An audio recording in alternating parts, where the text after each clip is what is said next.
Well, wouldn't this be huge, everyone?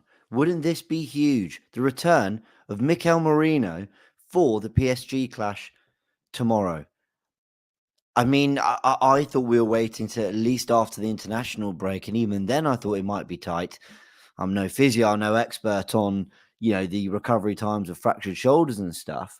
Originally, Mikel Arteta had said in a press conference, if you remember, he spoke about weeks, and when he mentioned a fracture, we all went, "We know it's not weeks." But maybe it's closer to what he originally said than the original diagnosis.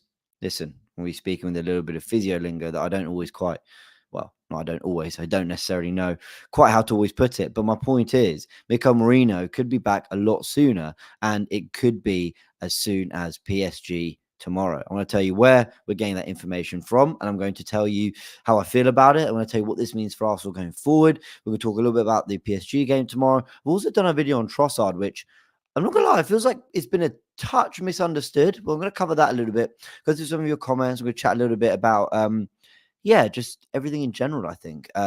Where Arsenal are and anything that comes up over the next 30 minutes or so we'll chat about. But I hope you're all well. Welcome back to a live show. We haven't done this in a while. My last one I was ranting and raving about the PGMOL. Have things got better since? Not really. I saw who was it? Dermot Gallagher? Is that the guy they have on Sky Sports? He was saying that indeed he kicking the ball away wasn't a yellow card because Saka was on the floor or something, so he wasn't delaying a restart, and it just sent Arsenal fans into absolute meltdown. So that is another sort of talking topic that's been doing the rounds, but I feel like there's a talking topic that's going to run on throughout the season. Arsenal fans aren't going to let this go, and probably rightly so. So if you guys want to chat about that in more detail, we can, but I spent so much of last week ranting about the PGMOL. So let's just tackle the Mikel Merino stuff.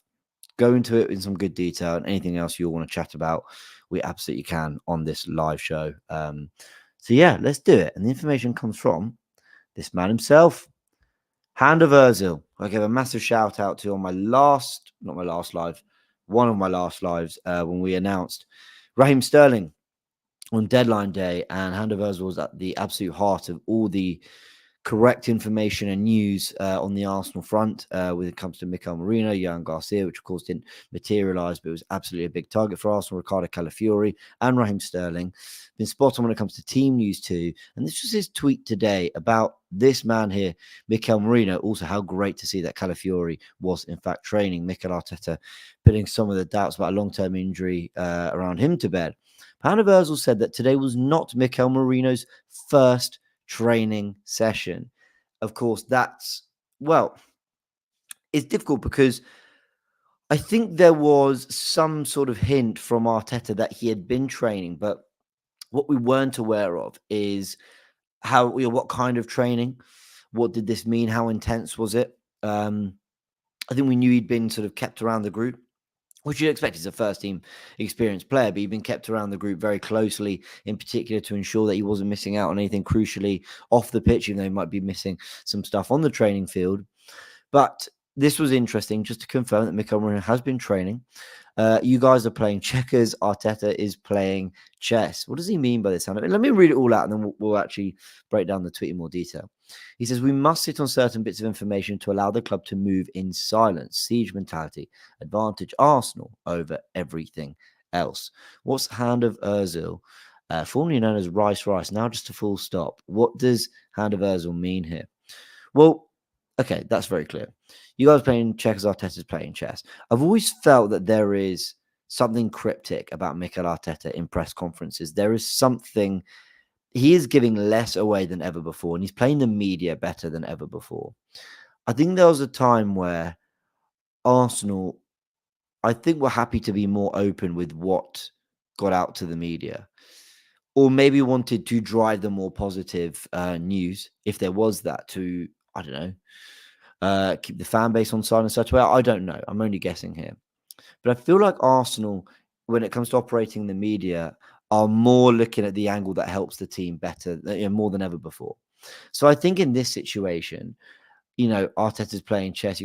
I think it's a nod to, when you look at the way Arteta is in the press conferences, when you look at the way Arteta and Arsenal are with kind of the very few leaks, and how Arteta spoke so kind of strongly about leaks in the club all those years back. I think he's been really keen to try and drive what information goes in and out the club, or mainly what comes out the club and what makes it to, whether it be the opposition, whether it be I don't know, whatever it is, just anyone who's trying to expect and predict what Arsenal might look like, what Arsenal might be doing. I think Arteta likes to keep so much of that in-house. I think that's why it was interesting today. He was kind of very open tactically about, having a right-footed player, right back, and left-footed player, left back, and the strengths it gives, because you don't often see him go into that much depth about tactics, probably because he doesn't really want to, which you'd completely understand. Arteta is probably just trying to make us think, and has been trying to make us think, that Merino was a long way away, so that when this moment came, it would come as a surprise for anyone who were trying to prepare for the introduction of a Mikel Merino to this team. We must sit on certain bits of information to allow the club to move in science. Now, I think this might be a call to ITKs, anyone with information or whatever it might be. Now, obviously, some of the Calafiori stuff got Arsenal a bit hysteric yesterday, and as we can see here, fantastic. He's training. It's clearly nothing long term, and that's great news. Someone, shout out to Jack Davenport. Go check out his TikTok. Made a great point to me tonight. I was with him in Nando's with a few of my AFTV colleagues, and he was saying that maybe the reason that Arteta confirmed that Calafiori was quite emotional was because any injury he might have had to his knee was probably actually related to the fact that he had a really, really bad ACL injury 4 years ago, and there was doubts of whether he was going to play again. And I didn't do a thumbs up there, but there we go. My laptop agrees with me.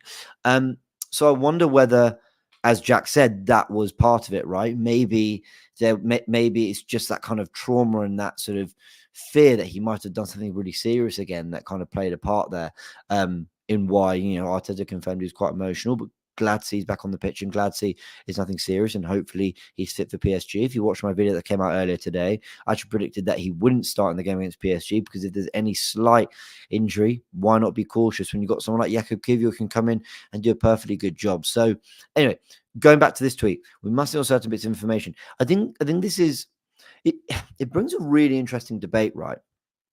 I'm going to word this carefully. Let me land before you all judge me and think I'm incredibly arrogant, which I'm really not. I'm not trying to be. Let me land. I've once or twice had comments in videos, like whether it be breakdowns I've done or analysis I've done on Arsenal with Graham, where people have sort of said, why are you guys giving away Arsenal's tactics? And I always laugh because I'm like, clubs have incredible analysts who are way more qualified and have way more information to draw on, and will have a much better reading and understanding of what the team's doing than I do. So I don't think James on AFTV is giving away Arsenal's tactics. But what I'm discussing is anything that is out there anyway, right? Anyone can watch the game and see what they see from a tactical perspective and make their mind up on what's going on. But I think what Hannah Virzel is touching on here is whether there is almost a responsibility for those with information to keep it in-house, to ensure that Arsenal have the advantage they would want by withholding that information. Otherwise, they would happily tell us a week or 2 weeks ago, oh, Marino's training and isn't that great, and you should all be excited, we think he'll be fit for PSG. And maybe they don't know that, but maybe a few days ago they did, or whatever. They'd happily tell us these things. So what's funny though is I totally understand the point. I can't pretend though that there isn't a thirst for information, like I mentioned on my video earlier today, from Arsenal fans, because we want to know things, right? We want to know things. And then we get mad at people who claim they know things but don't tell us things, right?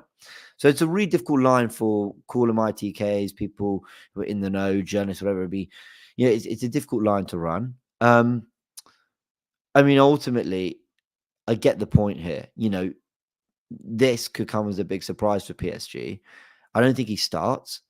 But it is an interesting kind of dilemma for those who have information. When transfer stuff leaks, does that help the club much?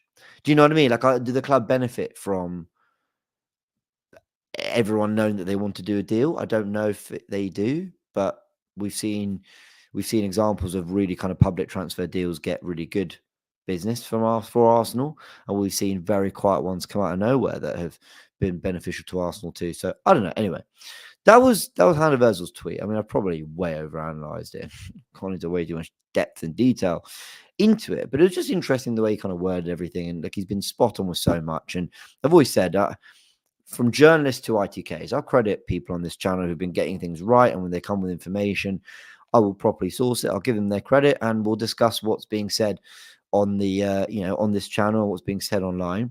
And I nearly went live to talk about the Calafiori stuff, but it felt like we didn't really have enough information on that. Whereas in this one, we can see that Mikel Merino is in training. And Mikel Arteta had said that he was likely going to be in training, that they were going to see how he's doing. And now, with the pictures, coupled with what Hannah Virgil saying, I think it's interesting to explore that. I mean, actually, bear with me 1 second. I think there's something else I could show you. Wait for me 1 second. Yeah, here we go. Handovers also said this. Mikel Merino completed full first-team training today with no concerns. I'm told the midfielder has a huge chance of making the squad for the PSG Champions League tie tomorrow. The midfielder is pushing hard to be included. Now, nothing cryptic to go into there. Take it at face value, but I think his shoulder's fine. Again, I'm no physio, right? But I think if you're worried about a fractured shoulder, you lay off the slide tackles. I mean, I might be wrong. But there you go. Right. Yeah, I want to show you that too. I thought that was quite funny. That's what we're worried about. We're worried about his recovery from a shoulder injury. I think he might be okay. But look, that'd be a huge boost. And it comes with Calafiori being fit as well, or at least being fit enough to train. No knee strap that we saw from the pictures. That's all great. And from the news that Tomiyasu's back in training. And Tomiyasu is a really big player for us. I think because of Timber's return this season, the signing of Calafiori, Kivior ultimately doing quite well.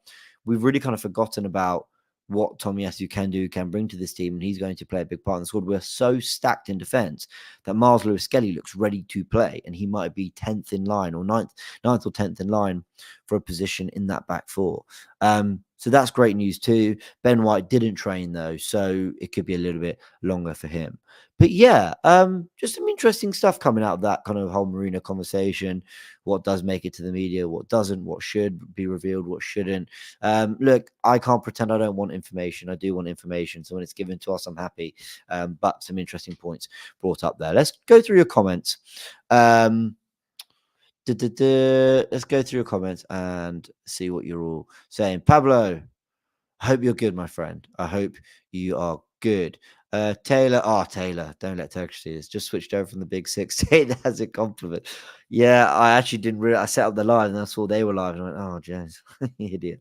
But come on, you will tune into the Big Six. Quality content. Here he is, the man himself, Hand of Urs. Evening, James. Hope you're well, my friend. Never trust McCann. Press conferences, real dark arts, mate. Thank you for tuning in. Thank you for the information and the stuff that you've provided with us today and have been across all of summer. I hope I have broken down your tweet accurately, and do drop any comments if there's anything I've said that hasn't represented your thoughts completely accurately. Here he is again. Bless your heart, man. Thank you so much. That's really sweet. I'm not going to read it out loud, but I'll happily show it.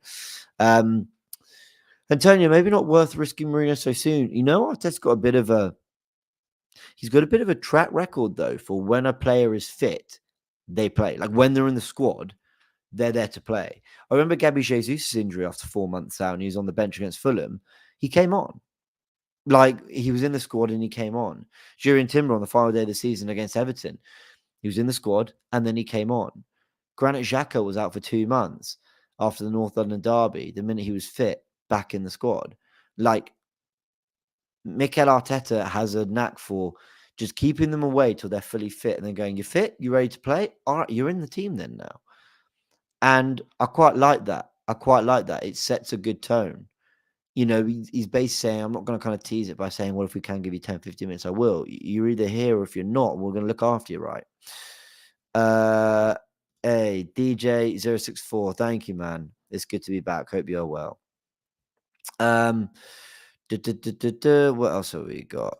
Arsenal News 7. Everyone go subscribe to Arsenal News 7, doing some really lovely Arsenal content. Go check it out. He says, really look forward to Merino. Him, Calafiori, and Martinelli are really going to fix that left-hand side. I agree. Now, there's this question that came in from Ashish, who says, what are your views on inverted fullbacks tactics Arteta is still using? I guess Arsenal play far better with a pivot of Rice and Partey rather than Timber stepping into midfield. Well, it's interesting because against Leicester, we were so fluid in that half.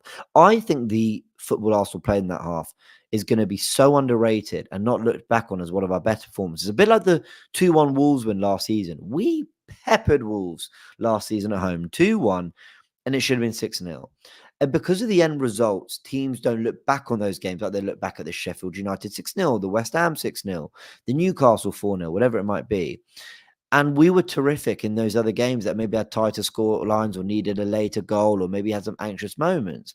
Now, in this game, there were moments where it was Timber, Saliba, Gabriel with Calafiori inverting next to Partey.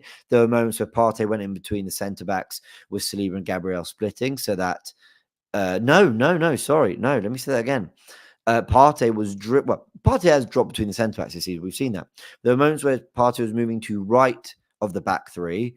So we had Partey, Saliba, Gabriel with Timber and Calafiori both inverting central to create a 3-2 again. There were moments where Saliba and Gabriel with Timber, Partey, Calafiori as a 2-3. We've done so many different build-up shapes, and those fullbacks give us so much variety in our build up in our attacking shape to the point where you can have a Bukayo Saka drifting inside and Timber going on in the overlap and becoming an assisting fullback, a Trent Alexander-Arnold type fullback where he's bombing up the pitch, drilling balls into the box for someone like Martinelli to put into the back of the net. The variety that we're getting from those two is absolutely phenomenal. I thought Calafiori did really well on that left-hand side there. I like the idea of a left footer at left back, which is why I thought Calafiori was a really necessary addition, despite, Timber returning with Zinchenko and Tomiyasu as well. He feels like that perfect profile in terms of the left footed nature, being a centre back too, fantastic on the ball. He feels like he's just the best complement of all the defenders we have that can play in that position. He's the best blend of all their skill sets. So I hope he really is fit for tomorrow, but I think it might be Kivior that plays. Hey, James, thoughts on Dembele playing out for PSG? I'm a real casual with football outside of the Premier League. Dembele, I know, is a frustrating player, but an extremely talented player. So PSG without Dembele are weaker than a PSG with Dembele, but they've got other really talented players like Barcola, of course, and we'll see what else they can throw at us. But I don't think it's going to be a difficult one. Sorry. I don't think it's going to be an easy one. They'll still be difficult, but it won't be as difficult as a team with Dembele, in my opinion. I don't think it's a difficult one. It will be. He says, Handover's artists obsessed with any small advantage possible. It matters when you face an institution like City. Merino, Partey, Rice incoming. That would be Jurgen Klopp levels of midfield balance. That's what we're looking for there. Shay, a big thank you, man. So remember to hit the like and subscribe if you're new here, man. Thank you so much. The road to 50,000 subscribers, eh? That's crazy. It's great to think like that. Nicholas, you're too kind, but they're not watching me. I promise. They're not watching Tactical Insight. They have analysts. They pay people to watch the actual footage of games. It's very kind. I hope that on Tactical Insight and the videos we do, we can just I don't know, show people some of the things we're spotting. But I don't claim to be any great analyst or tactical specialist at all. I just really enjoy that side of the game, and I like to just try and illustrate what I'm seeing and find data that backs it. Clubs aren't looking at it, but thank you. And if they are, that would be hilarious. What else have we got? Let's go through some super chats. Thank you to everyone sending in super chats. Taylor says, last year Arteta quoted something Merino said years ago in a pre-game press conference. The game has already started. Yeah, and the way he is in press conferences, that probably captures that. Sam, always regular. Thank you, Sam Tressler. Says, going live during a Big Six episode was a bold choice, James, but here we are. What's winning the internal battle for today's game? Excitement or nerves? Yeah, again, I didn't realize it. Well, I set up the live and I don't like changing the time after I've set it. So forgive me, Turkish. I love you. I'm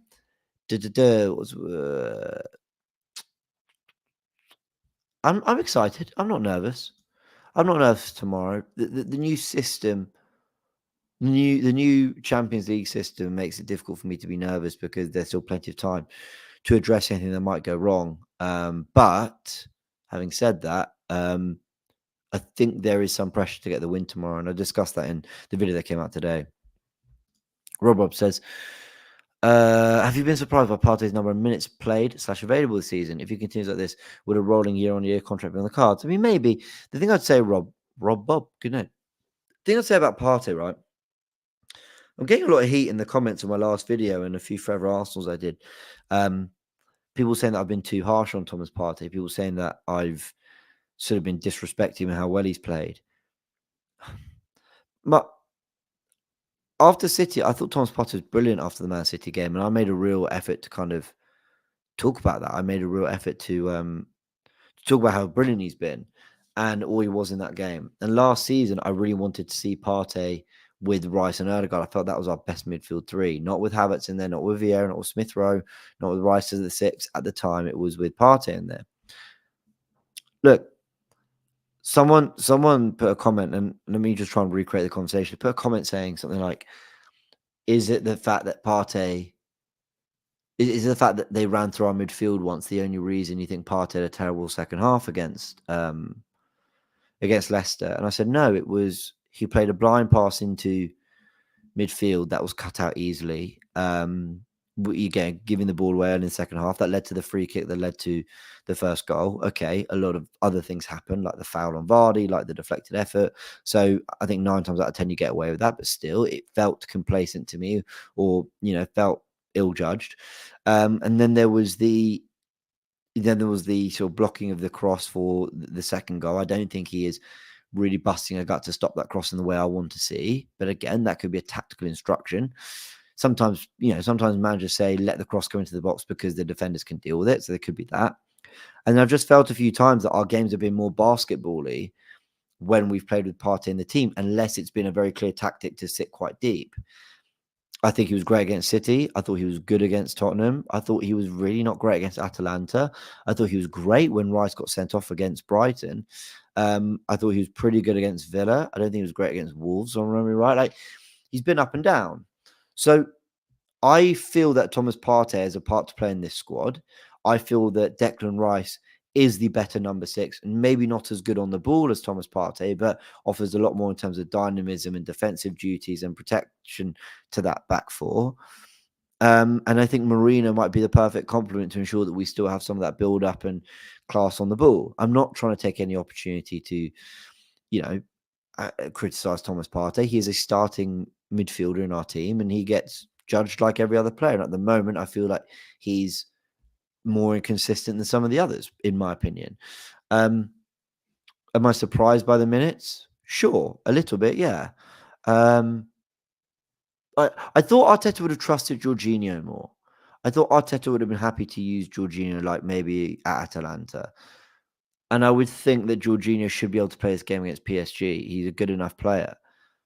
So, it goes two ways. People think I'm disrespecting Partey. Well, me saying that I think Jorginho could play some football, I think you're disrespecting Jorginho if you think he can't, because I think he was brilliant away at the Etihad last year.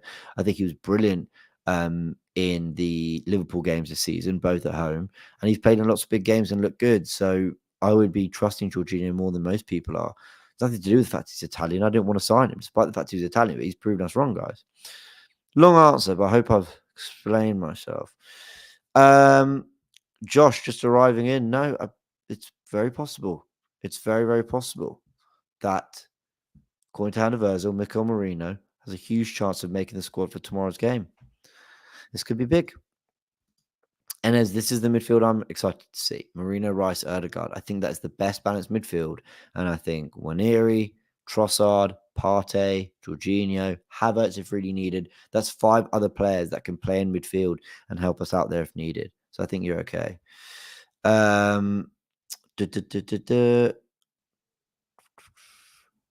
This was interesting. Chrome. The disrespect for Rice on Forever Arsenal was surprising to see. He was immense against Leicester, particularly in the counter press. Was everywhere. But Rice is always everywhere, but I don't think he's imposing himself on games as much as he was last season. I think he's taking a little bit of time because of the amount of football he's played. But yeah, anyway, people. Did I get all the super chats in? Yes, I did. I mean, we've got 5 minutes to go left of this live. I mean, where are we with the squad and where are we with sort of tomorrow's game? I asked a question in a video that came out today about Leandro Trossard and whether he should be starting at PSG, what we think of Waneri's inclusion, if Waneri plays, is it in Trossard's place, and why there's a conundrum when it comes to Leandro Trossard. I felt I was a little bit big up Max, man. Always, always, always doing phenomenal work for this channel. So show him some love. I felt I was a little bit misunderstood in the Trossard video. People saw me saying that there's a question around whether he's kind of always at his best for us, and there's always no, let me rephrase that. There's a question around whether he makes our best 11, right? And people kind of saw that as me being really critical of him, that me sort of saying I didn't want him in the team and that I'd rather persist with Waneri. And that's not the case whatsoever. I'm a huge Trossard fan. People just remember that when Havertz was struggling, Jesus was injured, and Eddie was getting the minutes last season, I wanted Trossard false nine. I think people massively failed to appreciate how good Trossard was in the false nine. I did lots of shows breaking down his numbers, how good he was, how good Arsenal's numbers were when Trossard was a false nine compared to without. And I did all those kind of breakdowns because Trossard is, I think, a top player who has got tremendous skill, can do anything he wants with the football, great with his right, great with his left foot, and has so much talent. Yet, you listen to some of us on Forever Arsenal, people are saying he's the best 12th man in the squad. You listen to other people, when it comes to the discussion around Trossard, they would still opt for Martinelli on the left. They would still opt for Havertz up front. They would still opt for other profiles in midfield at times. And there is still a sense that, but he's a perfect impact player. When you look at his numbers, he proves that he's so much more than that. So this is what I mean by the Trossard conundrum. There is something about his overall game that can be a little bit frustrating, can be a little bit in and out, yet his numbers are phenomenal, yet we know the talent is undoubtedly there. And so that's kind of what I meant when I said there's a bit of a conundrum around him because, it's all well and good putting up numbers. Theo Walcott put up numbers, but I didn't always love having Theo Walcott in the team. Like, at times he was frustrating. There were other players that maybe you couldn't back for a goal or an assist more than Theo Walcott, but they would add something else that was a little bit overall. I think Trossard's more talented than Theo Walcott, but you get my point, right? Like, essentially, we can narrow down my point and my whole argument in my video to this sentence. If he's putting up these numbers and he's this clutch and he's this much of a big game player and he's been so important for so many big moments, so many important moments, why is he not walking to everyone's best starting 11 for Arsenal? Like, why is he not? And he is in some, but everyone's unanimously, for the numbers he's putting up and how clutch he's being, why is he not everyone's second name on the team sheet? Like Saliba, Saka, and then Trossard, right? Because the numbers he's putting up and the big moments he's had would suggest he should almost be in that category, but he's not. He's still talked about as like the perfect squad player, someone who can play a part. And I think that's harsh on him. So all I did in the video was explore why that's the case and discuss why I think he's viewed in that way, but why he maybe does deserve a little bit more respect. But just trying to explain the general conversation around him. Big fan of Trossard. Please don't take it that I'm not. Please don't take it that I'm saying Waneri should be starting. If you look to my predicted 11 at the end of that video, which I also described as the 11 I would pick, Trossard was in it. Trossard was in it. Who put go back and watch the AFTV previews ahead of the Tottenham game, right? What was everyone's preferred lineup? Waneri in the 10, Zinchenko, some mentioned, go for a robust midfield 3. I put Trossard in the 10 and said get Trossard in that team. Same for the Man City game. I said Trossard should be in there. So I'm calling for Trossard to play, everyone. I'm calling for Trossard to play. I've very much taken the approach with Trossard I have with Jorginho, which is why haven't we trusted these guys more in the past who've proven to be really dependable squad players who have been up for it in the big occasion. But there is no doubt there is a mismatch between the numbers and the amount of moments he's had in an Arsenal shirt. There's a mismatch between that and the way he's spoken about and his role in this squad. Hope I've explained that a little bit better there than I perhaps did in my video. Let's go through your comments, people. I'm just adjusting my screen.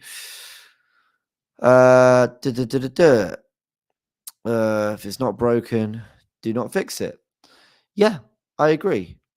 I agree. As she says, when Merino's fit, where do you see him play? 8 or 6, double pivot with Rice or both. double pivot out of possession, Rice and Merino in a 4-4-2 out of possession. In possession, Odegaard, Rice, Merino. Merino up and down the pitch. Odegaard doing what he does. It's going to be brilliant. I can't wait to see it. Well, I hope it is anyway. Yeah, I like this. Trossard for PSG and Winner for Southampton. Yeah, totally agree. Here's another thing. If Trossard was like the answer, why are we not talking about him as the striker that everyone so badly wants this summer? Why is he not the difference making forward that we all kept saying we needed? These are the questions I'm asking. We can't pretend that conversation's not there. Need more lives, James. I know. I do need to do these more. I'm really sorry I haven't. And I will. I promise I will. How far is Erdogan for coming back? Arteta's really hinting that it could be sooner than people are expecting. But like Hand of Ozil was saying earlier, is this 3D chess? We're playing checkers. He's playing chess. Is he trying to let on, keep other teams thinking in the coming weeks that Erdogan could be back sooner than perhaps everyone's expecting? And actually, he's not back till maybe November. I mean, Arteta's always playing a different game in the media to us. All right, everyone, I'm going to round it off there. Hope you've enjoyed the live. Thank you so much for joining. It's been a pleasure. And yeah, that's all the latest news. Merino could be, according to Hand of Ozil, in the squad for tomorrow. He trained, he's slide tackling and everything. I think he might be fine. Let's see. This would be big. I can't wait to see him in an Arsenal shirt. And if he is, welcome back, Mikel Merino. Be a big, big boost for Arsenal. Everyone, catch you in a bit. There'll be a match report tomorrow after the game.